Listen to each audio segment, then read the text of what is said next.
What does gutsy mean to you, Rita? Gutsy means doing something that is authentically you, whether or not you have people who are naysayers, who undervalue you or don't believe in you, and you're doing it with so much authenticity that after a period of time, those same people either come back asking you for that advice on how to do it, or they wish they were never as mean to you as they were. Welcome to the Gutsy Podcast, the show where you learn how to own what you actually want and shift the mind junk that's been holding you back. I'm Laura Ora, keynote speaker, coach, and your guide to help you get clarity, build confidence, and make the gutsy moves that change your life. Each week, I'm going to help you simplify things by teaching you how to get out of your head while stepping into action. This way you can achieve all those life shifts that you've been overthinking. Your desire? That drives you. But gutsy? That's what gets it done.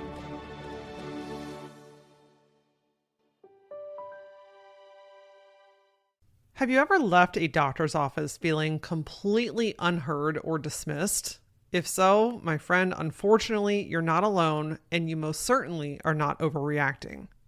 Advocating for your health in a doctor's office can often feel intimidating and overlooked, but without speaking up, you'll never find the answers and support that you deserve. In today's powerful episode, I sat down with Dr. Ritha Belizaire to talk about the importance of advocating for yourself in a medical setting.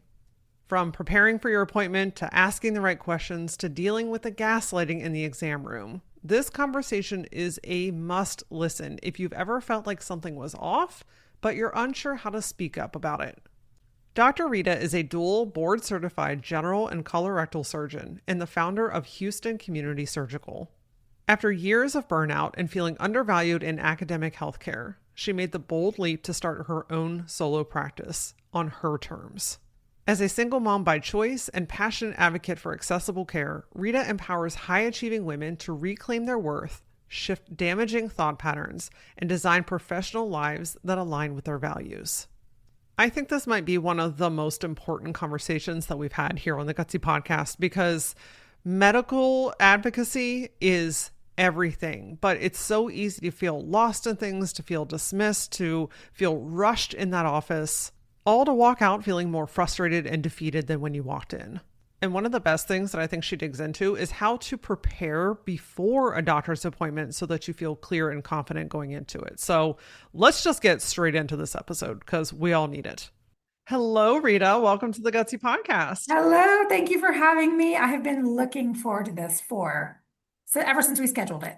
Oh, yes, absolutely. So Ritha and I met through an amazing program called MDA, which is ran by Jess Ekstrom. It's a speaking academy. She also has a workshop and a boot camp and so many great things, but it just brings together really amazing women from all over the place that are looking to get paid to speak or to improve their speaking skills. And it's introduced me to so many amazing people like you and so many others that I've had on the show. So it's really cool to have a full circle moment here and have you on the show. Yes, agree. And I think that's like a testament to, who she brings to her, her courses and her academy and all of that, like very like-minded women. And yes, same. I've been introduced to so many amazing people, and I'm so grateful for that. Yeah. So if you're listening and you're interested in getting paid to speak or growing your speaking skills, I'm going to drop a link to Mic Drop below. It's been an invaluable resource for me to really launch this career. So wanted to make sure that you all have that accessible. Yes. Rita, today we're talking about something that we have not ever talked about on this show. And I'm so fucking glad that you are here to talk about it. And it's patient advocacy, like really being able to stand up for yourself. You are a practicing doctor, you are in the medical world, like you see both sides of everything. So I'm just so grateful to have you and your expertise here. Tell me a little bit about your story and your journey and what you're practicing and just kind of what are you seeing that's happening right now? Sure, of course. So, my name is Ritha Belizaire. I am a board certified general and colorectal surgeon. So, I'm a physician. I was raised in a family of medical people. My father was also, he's a Haitian immigrant, the American story, he's got it. But he is now a retired vascular and general surgeon. My mother was an ICU nurse, so we came from a very medical family. I grew up in Texas, went to college in Connecticut, and then, the whole med school and all that route, with some stops along the way in New York City and whatnot. And then, most recently I was employed at an academic university, an academic surgeon in Houston.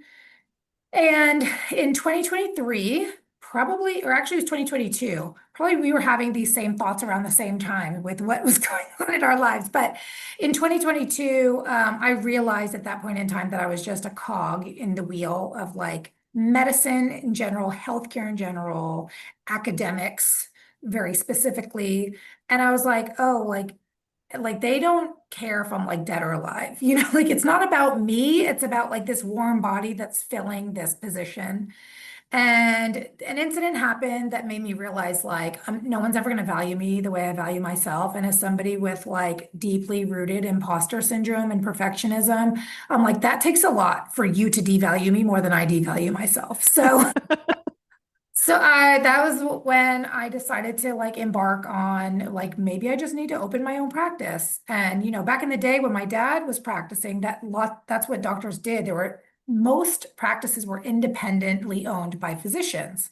Nowadays, it's only about 20% of practices are owned by physicians. The rest are owned by hospitals, universities, private equity, or insurance companies. And there's a reason for that. We can get into it. But I launched my practice in July of 2023.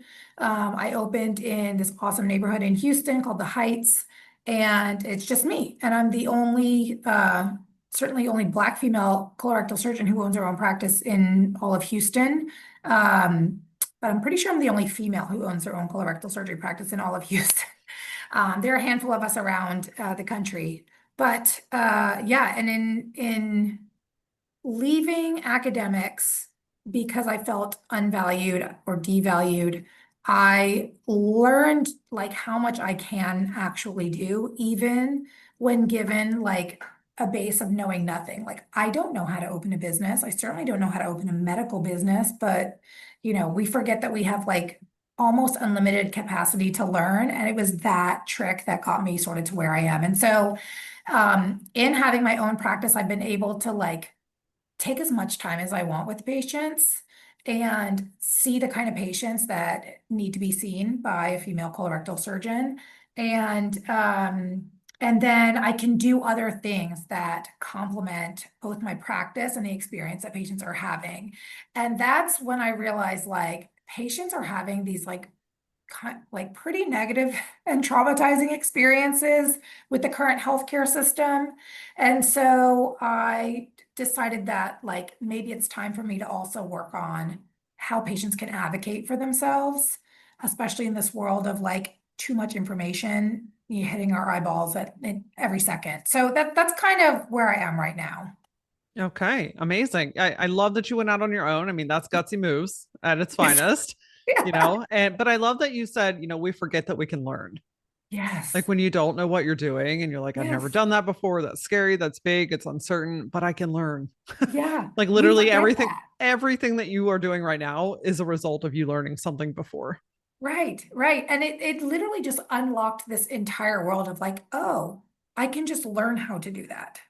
There are resources for me to learn it. And you're doing it messy. You don't have to have it all figured out. Oh yeah. I'm sure even when you open the practice, I'm sure it was still figuring things out along the way. I'm certain that you're still figuring things Yeah, yeah. out. I'm 2 years in. Yeah, there's still a lot of learning happening right now.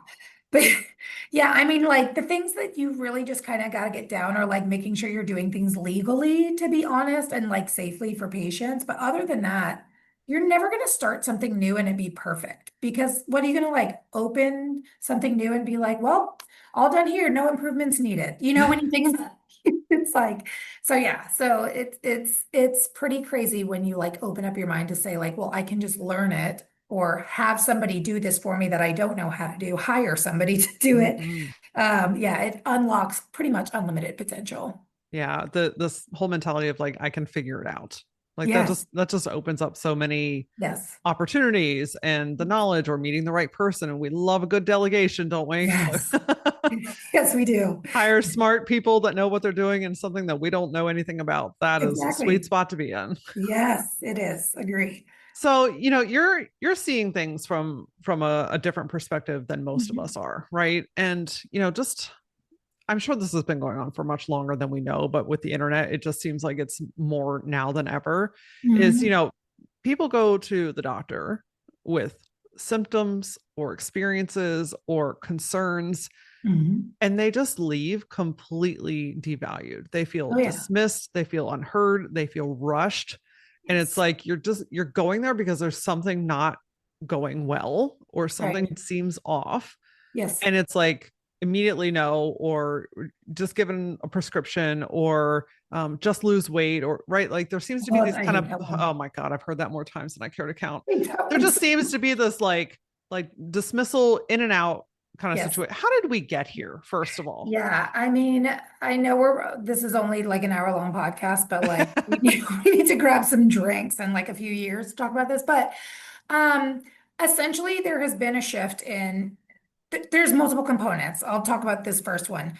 There's been a shift in the way healthcare is managed and paid for. And a lot of that has created a situation where it doesn't work for patients, first and foremost, and it is not working for healthcare providers of any variety. So, I'll just say as reimbursement goes down. So reimbursement for hospitals, physicians, whatever you pay your insurance to help you pay for, that reimbursement has gone down, right? As Medicare has been cut and cut and cut and cut. Um, Commercial insurance companies can also then continue to cut their reimbursement. So it's going down to an untenable level. So not only is that being cut, but inflation is going up, right? So at some point, it's not profitable for you to be able to like have your own practice while still taking insurance, right? And we can get into that later. But essentially, then what's happened is physicians that have owned their own practice, or now I can't afford to do this anymore because I literally am paying more than I'm making because insurance companies aren't paying me, close their practice. They either sell to private equity, which is a whole another topic, but they're like predatory. Private equity will come in and scoop up a practice and ruin it. Or they're being employed by hospital systems or academics, right? So they're being consolidated into these for-profit entities. And when you go for profit and good patient outcomes, like they can't exist, they don't exist in the same Venn diagram, or at least they don't overlap. And so then you have people that are like running these corporations, telling physicians how to do their job to make sure that there's always like a delta between right expenses and revenue, and to make sure that these executives are getting paid their millions of dollars every year. So what that looks like is physicians are told you have to see more and more and more and more and more and more patients in a shorter period of time, and patients just have to tolerate it. Like, you know what I mean? Like there's nowhere else to go because like I said, private practices are now only make up 20% of the healthcare world. Everything else is consolidated into corporations, either private equity or hospital systems. And so doctors hate it because you're rushed. We didn't go into this to see a patient for 5 minutes. Like, genuinely went into it to like, somebody has a problem and you get to make it better. Like, how amazing is that? Right. And you can't do that in 5 minutes. And you can't do that when the goal is profit. So that is kind of what's happening now. And so that's why it takes, when everything's consolidated into one place, that's why it takes 6 months to get an appointment that you then wait an hour for in the waiting room, and then you only get 5 minutes with the doctor.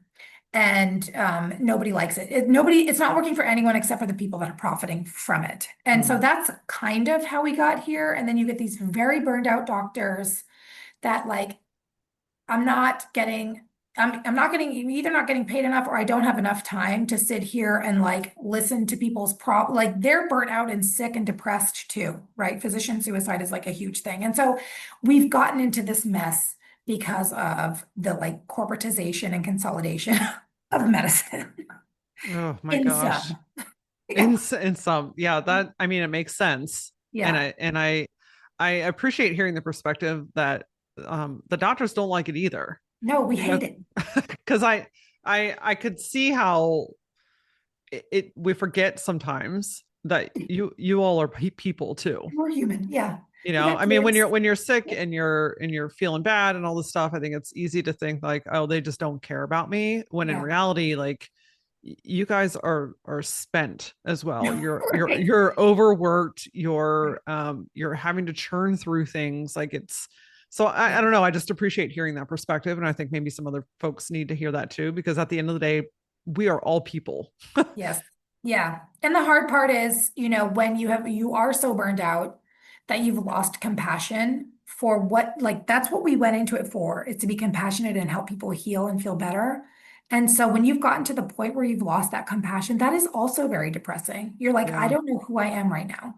And so, and this is not every, like, I don't want to speak for everybody, but I'm on a lot of physician mom groups and women physician groups, like on Facebook. It's the same story over and over and over and over, especially in primary care.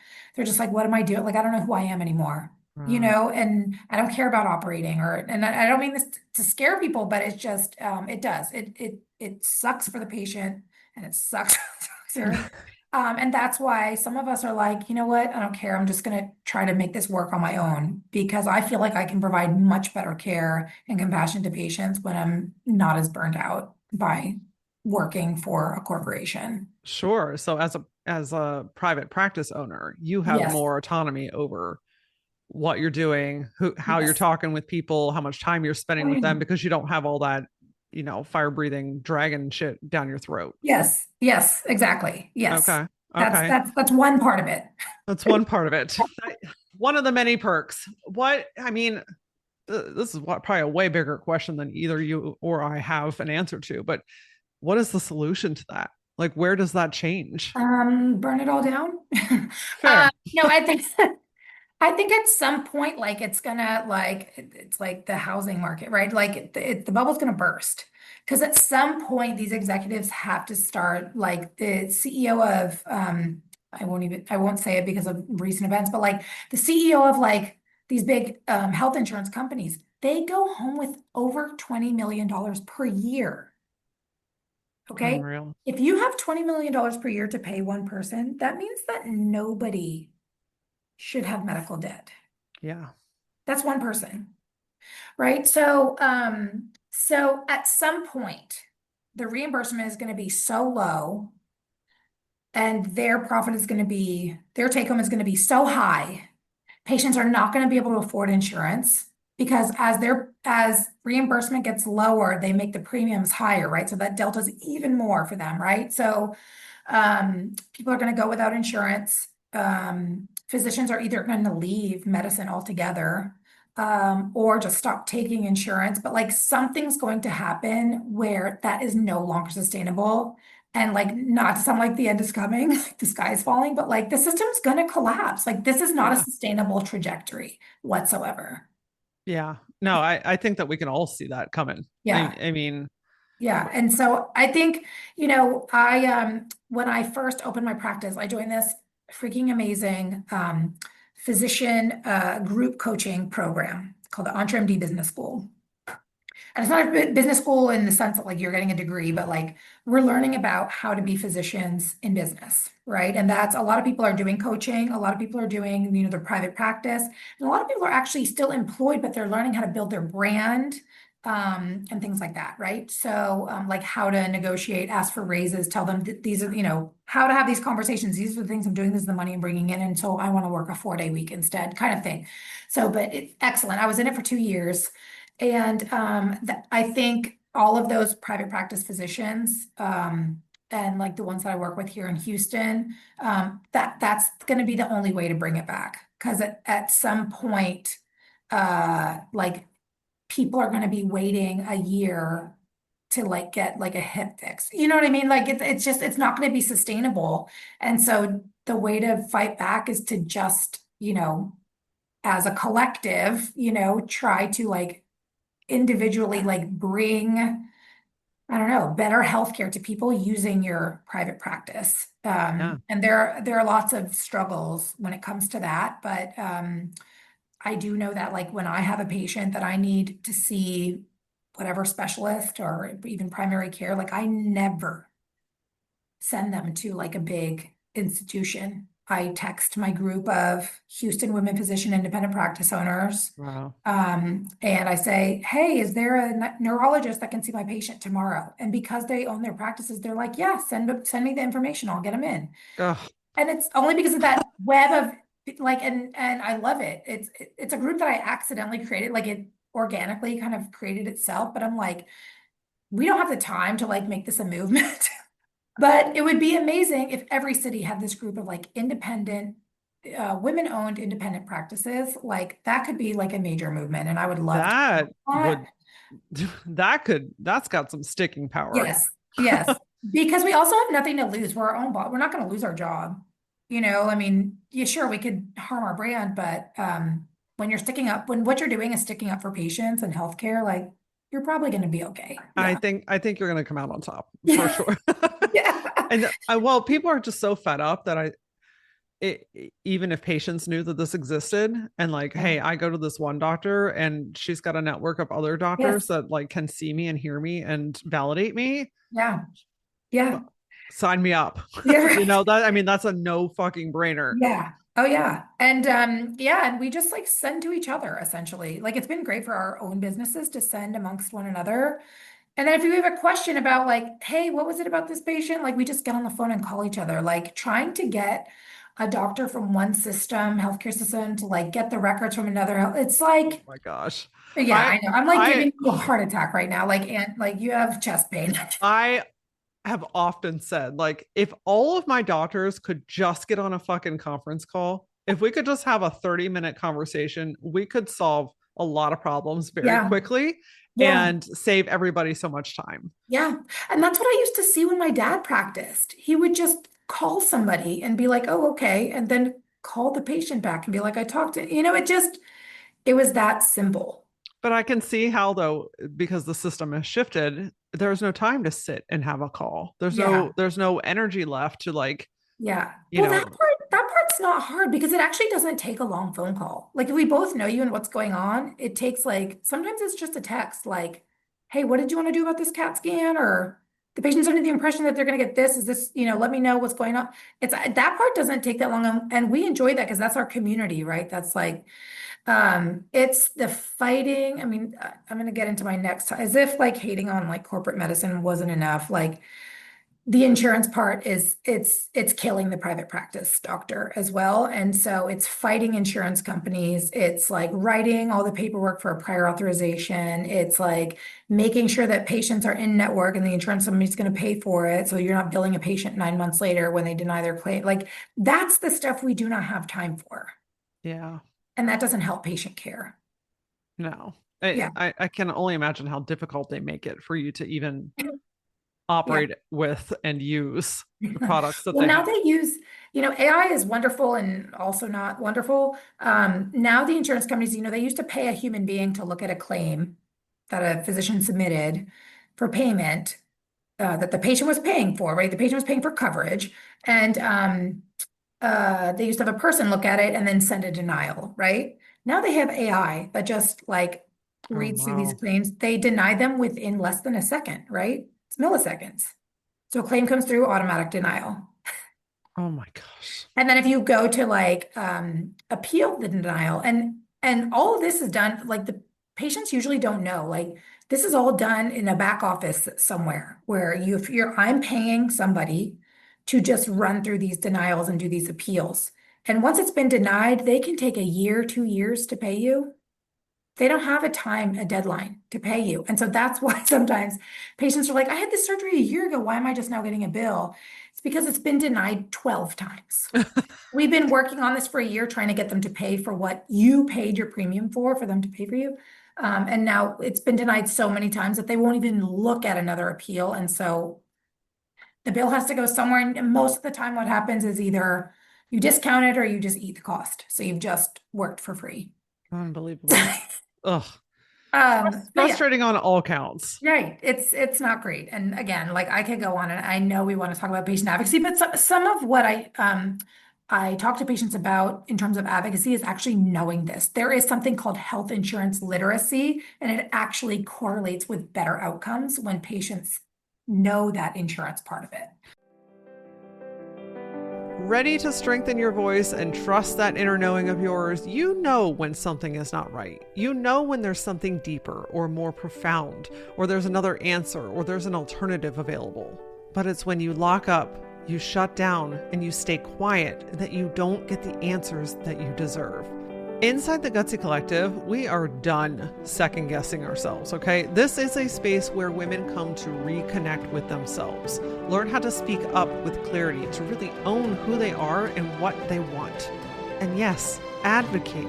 Advocate for what they need and deserve, whether that's in business, in their relationships, and certainly with their health.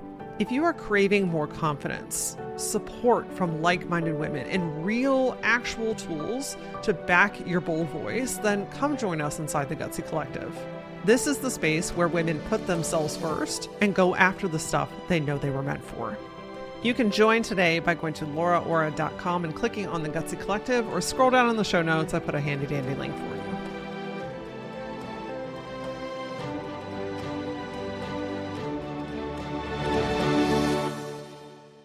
Well, that's why I wanted to start with this of this side of the conversation first, Yeah. because I think it's important to understand all sides. Yeah. To see and understand how things are working. It's not just this one thing that it looks like it is. It's actually this Right. whole fucking ecosystem on the back Yes. end that's causing this domino Yeah. effect. So Yeah. I think it's good that we started there, but knowing all these things now, Yeah. I'm sure somebody listening is like, well, how the hell do I compete with that? Right? Like, well, Do that that. doesn't help anything. So Yeah.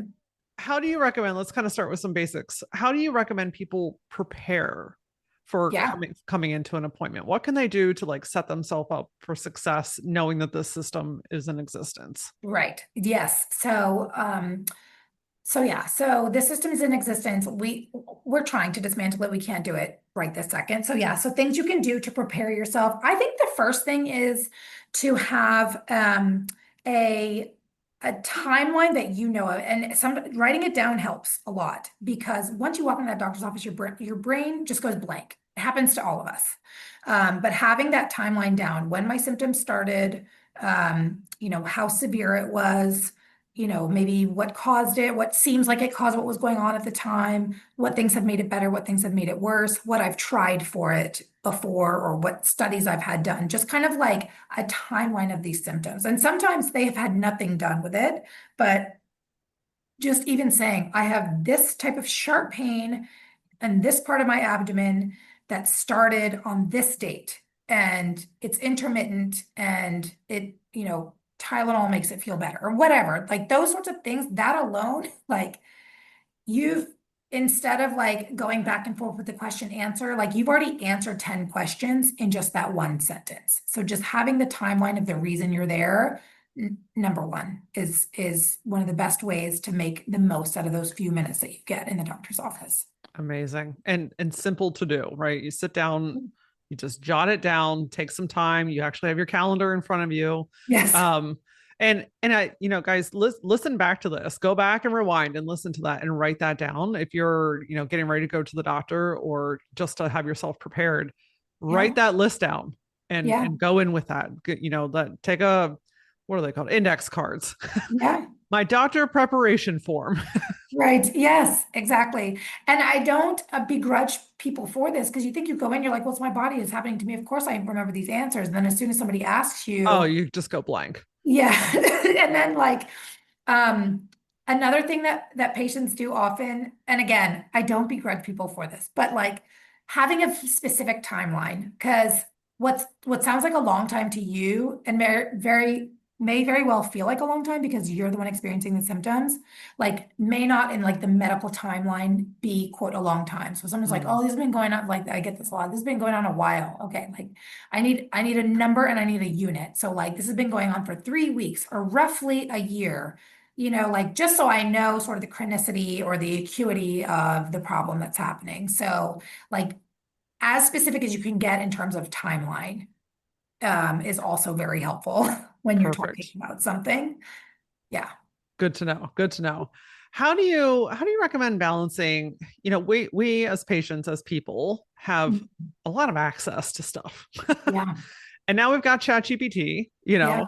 and there's just a lot of things. How do you balance like doing your own research, Mhm. hearing and trusting your body, and also hearing and trusting your doctor? I feel like Yeah. sometimes that's like can feel like three different entities. And also Absolutely. like I never want to undermine or disrespect the doctor or their profession, how much time, money, and effort has gone Yeah. into that degree, right? Yeah. And also, I know what's going on in my body, and Yeah. also I have access to information. So, any thoughts or recommendations on how to work Yeah. with all three of those things? Yes. Awesome question. So, when it comes to the information that we consume, I always like to tell people, look at the credentials of the person that's giving it to you.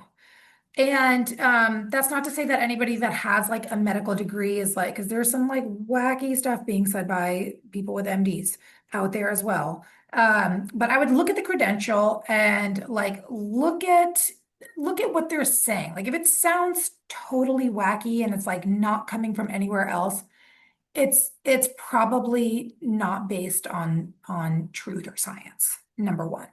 If it's something that you keep seeing over and over by people who seem to be qualified to be saying it, like there's likely truth and science behind it. A lot of people call themselves doctors these days, and a lot of people have earned doctorate degrees, and I would never take that away from anybody. But always just double check, where is this coming from? And like, can I validate this information? I'm going to give you the best place for people to search for things that is free. It's called openevidence.com. This pulls from scientific papers, scientific journals.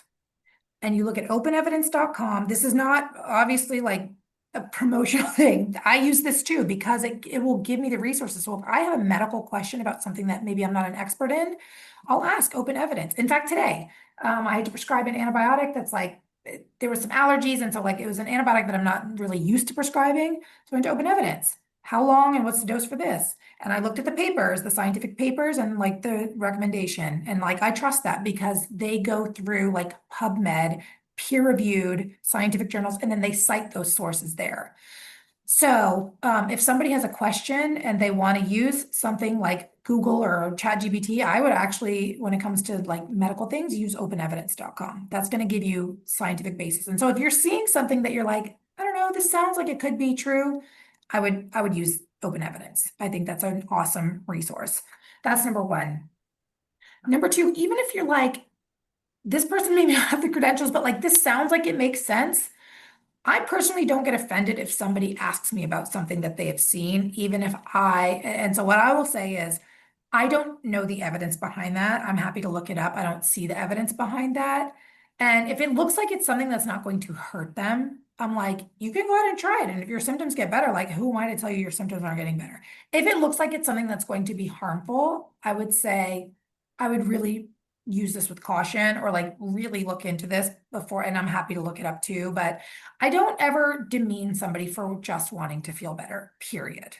And I think that's where a lot of the dismissal comes from. Like, oh, it's just in your head. Just because the CT scan was negative, like you're not having pain, like you need to see a psychiatrist the number of times I've seen that, or you need to lose weight. Like that's just sometimes like an easy canned answer that helps nobody.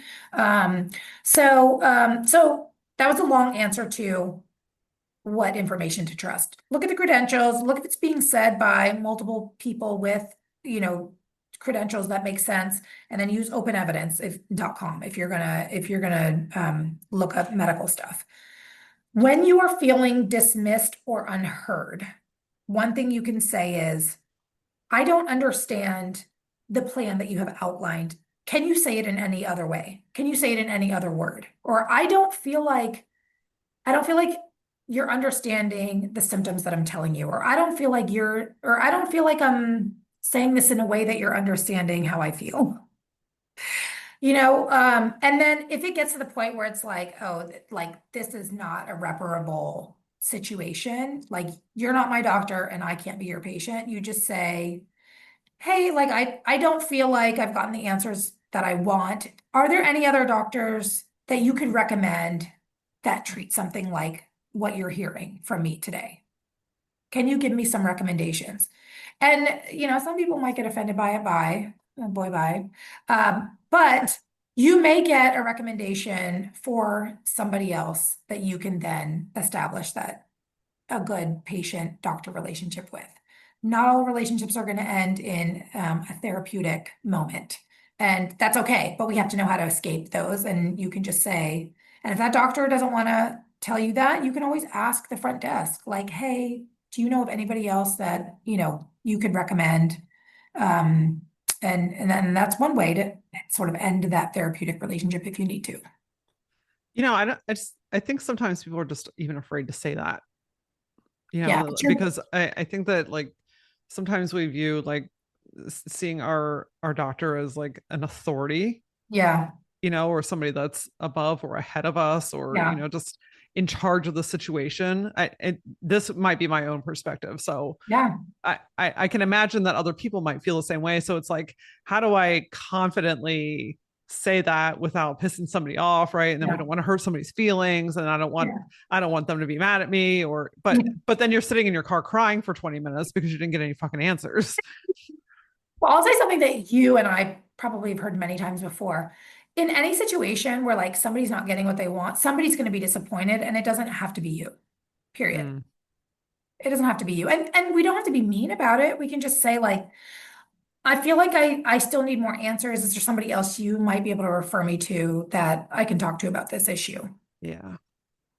Period. And if they're offended by that, then you've been respectful, you've asked the question. You still might go in your car and cry because they were mean to you, but at least you have stood up for yourself in a way where you're like, I'm not gonna leave again feeling like I'm making all of this up. Well, that's the thing, standing up for yourself. Yeah. Because a lot of people, especially women, not Mhm. used to that. Yeah. That's Yes. like the back burner. That's the last thing we want to do. We're not Yeah. trained to do that, right? People pleasing is at its finest here. And so, like, Yeah. sometimes setting that boundary or communicating what you need or don't Yeah. need Yeah. will result in crying in the car for 20 Right. minutes because, Right. like, oh my gosh, I'm so mean. But it's like, you don't. Yeah. You don't have to be an asshole to get what you want or to move Yeah. on to the next best solution. I think of it like when you're at a restaurant, Yeah. if I order a steak medium Yeah. and it comes out hot red, Yeah. I'm going to very politely ask them to put it Yeah. back on the grill for a little while, right? Yeah. There's Yes. there's a tactful way of communicating. Absolutely. They can come over and I can be like, this is shit and you didn't cook it right. And what's wrong with your people? Yeah. Okay, I'm not that paying for this. Yeah. you're gonna get your food spit in. I'm just letting you know. Exactly. Like that's just gonna happen. But Yeah. if you're like, hey, my steak came out, it's more rare than I would prefer. Can they put it back on so that it's medium? Yeah. They're 9.5 times out of 10, they are more than happy to make it Yeah. right for you. Yeah. Yeah. And you could even just say something like, I'm in pain and I know this pain is real. And I don't think that I feel satisfied with what I've heard. Can you please give me somebody, like, do you have a recommendation of who I can go see to help me Yeah. with this? And period. And that's it. And you've ended the therapeutic relationship. And it wasn't a good visit, but at least you have asked for what you need. Yeah. Yeah. You're allowed to shift. You're allowed to change your mind. And you Hmm. most certainly are allowed to stand up for yourself. But that's the thing. Like if you don't, what you allow will continue. Oh yeah. Yeah. And so People will keep if you you. don't speak up, if you don't have your facts, if you don't have that inner trust, Yeah. right, you have to trust yourself in these situations that if it doesn't feel like a right fit, Yeah. you don't have to stay with somebody just because like everybody in your brother's family since Oh yeah. 1943 has gone to this Oh doctor. yeah. You know what I mean? Like Yeah. you can change things. Yeah. I mean, that literally happened to me with the pediatrician I chose for my kids. Yeah. It happens to, yeah. Um, yeah, absolutely that. And yeah, ultimately it's your health. So again, I'll just reiterate, like somebody's potentially going to be disappointed and it does not have to be you. It's to your health. Yeah. Doesn't. Is there, how can we maybe look up individually how to find more private practices? Yeah. Is there a way to know? Because like I know I would much prefer to come to you Yeah. than to go into a big system. You know what I mean? Like, is there a Yeah. way for patients to be able to identify who's private practice? This is an awesome question and very timely, actually, because, Google is kind of what we go to, right? But because these big systems have $7 million marketing budgets, their Google ads are like, they're on to like the third page, right? Before you get to the small private practice guy whose website has like no SEO and no visibility. Right? Yes. But what I have done, I actually just created a custom GPT for this exact thing. And it's part of my Mm. course, but it's public. So I'll let you link it if you want. But essentially what I taught it to do was for people to just put in what their situation is. So for example, I'm 40, I'm broke, I don't have insurance, um, like, and I have this problem and I need this from my doctor. I need XYZ thing from my doctor. I need short wait times, or I need longer visits, or I'm willing to pay up to this amount for a visit. Like, where can I go? And you put in your zip code in that whole dialogue. It's on ChatGPT, so you can put whatever you want in there, right? And it will list physicians in your area. And you can even put, I preferentially want to see like an NP or a chiropractor or a non-physician practitioner, and it will list those too. It's not perfect, right? It's a GPT, but I just feel like I have so many people, like even my family members, that are like, who can I go to for this? And I can't validate the quality of what will go there, but the private practice physicians, if they have an online presence, and most of them will have at least a website, that GPT will go in there and see, okay, oh yeah, we take Medicare Advantage, or we treat endometriosis, or, and it's labeled as a private practice, or it's labeled as a hospital-based practice, or it's labeled as an academic practice. So I'm attempting to make a search engine that's good for that, but for like everyday things, certainly you can use Google. What I would do honestly is I would ask a trusted physician or a friend, who they have seen, and honestly just go off of that. There's not a great search engine for that. And I like wasn't meaning to do it, but as part of this whole like patient advocacy thing, I was like, it would be much easier if they could just put all this in and pop out a list of people, and then they can use Google or whatever, or word of mouth, to figure out if this practice seems like the right one for them. Rita, I feel like part of your calling here is creating these freaking medical movements, my friend. I mean, between the network of female doctors and this GPT, I don't know. I'm just saying. I think that you're onto something here. Kind of happening organically as I'm like treading water, like, trying to make this healthcare thing work for everybody, namely physicians and patients, because I'm of both of those demographics. This seems to be what's coming out of it.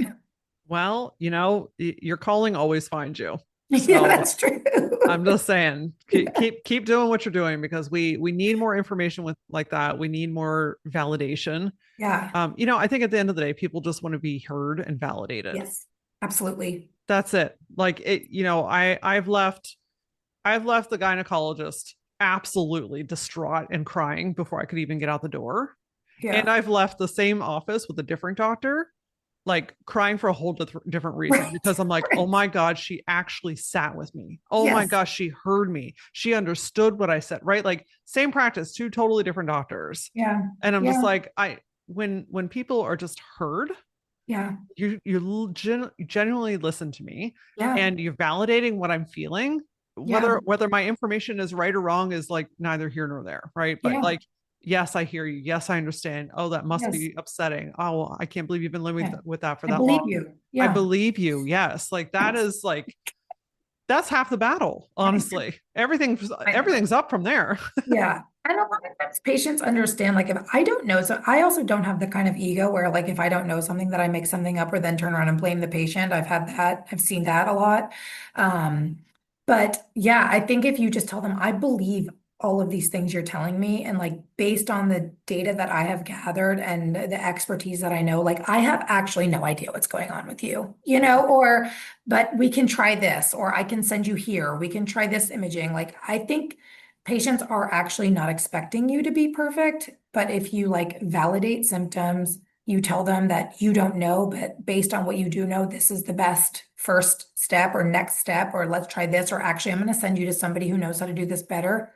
I think they would be much happier than like throwing out some like fake reason why this is happening and then they never get better. Exactly. Yeah. Or lose weight. I'm like, do you think that if I could, Yeah.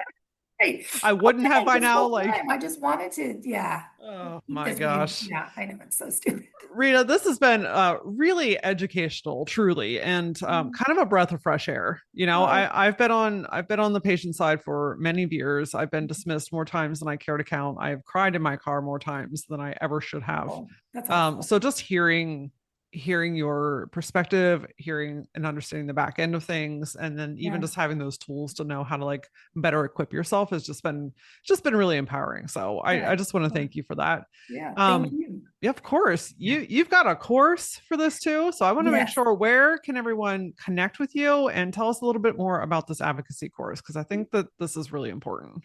Yes, absolutely. So I'll send you the link, but it's called Savvy Patient Playbook. I am releasing a pilot next month, so mid-August. I don't know when this will air, but mid-August it should be available. But essentially, it's going to be self-paced. It's going to be modules of how to prepare for your doctor's visit. So some of the stuff that we talked about already. It's going to be about phrases, how you can advocate for yourself, how you can ask for clarification, how you like phrases you can say if you're feeling dismissed or unheard or needing a second opinion. It's also going to talk about different practice models because another topic we kind of didn't get into is why doctors are leaving insurance and what that actually means and why they're doing it. So it talks about, insurance-based models, insurance-based private practices, hospital-based academics, non-insurance, so out-of-network providers and what that looks like, and who might be the right person for you. So kind of going over the pros and cons of all of that. And then another model or another module is on insurance and how to navigate insurance and what is a deductible and what does it mean to get a prior authorization and like who are these players and what do these things mean? And so under insurance 101, it's very basic stuff. Yeah, and then I have a portion that I may or may not include if it works, but I took a poll of a lot of doctors that I know, and it's kind of like what doctors wish patients would know. And so I might include that as like a little bonus there. So there are modules, there's a workbook, and then there's sort of downloadable things. And then the GPT we can add also to your links. It's public, but that's going to be included in it as well for patients. Perfect. Yeah, we will link all of that below. I think, listen, I'm telling you, you're on to something here with all these amazing tools that you're creating. Thank you. I think you're fulfilling a calling without even realizing it, my friend. I think so. I maybe so, because I never thought of it that way, Yeah, actually. yeah, absolutely. Oh gosh, this has been awesome. I gotta know, what does gutsy mean to you, Rita? Oh boy. Okay. I had my answer because I knew this was coming, but gutsy means doing something that is authentically you, whether or not you have people who are naysayers, who undervalue you or don't believe in you, and you're doing it with so much authenticity that after a period of time, those same people either come back asking you for that advice on how to do it, or they wish they were never as mean to you as they were. My friend, let this be your reminder to speak up. If something feels off, it likely is. If you don't feel satisfied with your answers or you don't have the clarity to know what to do next, it's time to use your voice. This happens in all different types of healthcare, but I see it so often in women's healthcare. It is a complex system that is grossly under-researched. But if we don't push back, ask for more answers, demand the clarity that we deserve, this shit will continue. One really cool thing that I've seen happen inside the Gutsy Collective is women have a really safe space to start using their voice. It's a low stakes private space where women can start to speak their mind, to voice the things that have been inside of them for so long, to express the emotions that have been feeding this feeling that they're carrying around every day.